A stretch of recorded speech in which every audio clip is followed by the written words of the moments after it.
Olá, estudantes do 7º ano. Neste vídeo vamos falar sobre artigo de opinião. Vamos verificar alguns elementos composicionais que constituem este gênero textual denominado artigo de opinião, né? Então, vamos analisar aqui alguns slides que trazem algumas definições, a respeito do que vem a ser as nossas possibilidades de expressar aquilo que pensamos a respeito de determinado assunto. Toda opinião tem a ver com as informações que possuímos, obviamente, Então, o nosso repertório linguístico, que é socialmente construído ao longo de nossa formação, vai fazer com que nós tenhamos as possibilidades de expressar a nossa opinião, as nossas crenças, valores, os nossos princípios éticos e morais a respeito de um determinado assunto, de um determinado tema.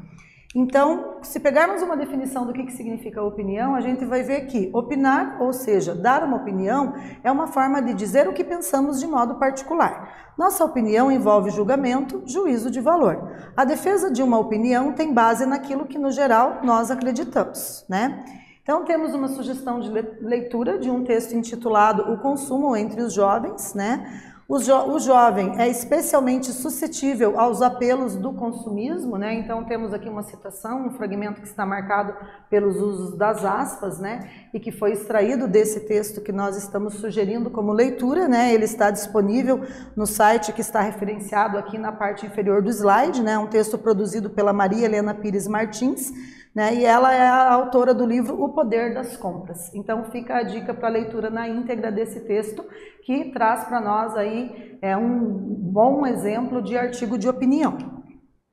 Então vejam, o artigo de opinião. Na seção opinião de jornais, revistas, páginas na internet, podcast, blogs, etc., você encontra os artigos de opinião.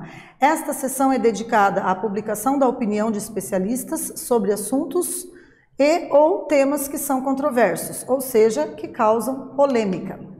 Então, quem escreve nesta seção tem certa liberdade, desobrigando-se de defender a opinião do veículo de comunicação no qual escreve e, por isso, o autor do artigo o assina. O que isso quer dizer? Que, geralmente, na seção intitulada artigo de opinião, seja de uma mídia virtual, seja de uma mídia impressa, a pessoa que vai escrever, o autor do texto que vai emitir essa opinião, não necessariamente tem que se preocupar com a opinião dos proprietários daquele veículo de comunicação, das suas chefias imediatas. Por quê? Porque ele tem aí a liberdade de expressão e pode, com certeza, estar exteriorizando ali o que ele pensa de fato a respeito de determinado tema.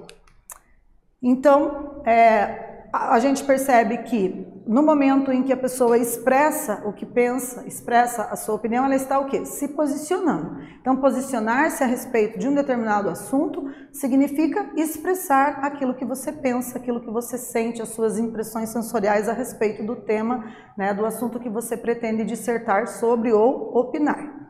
Então, nesse vídeo nós falamos sobre artigo de opinião, espero que vocês tenham gostado e até breve.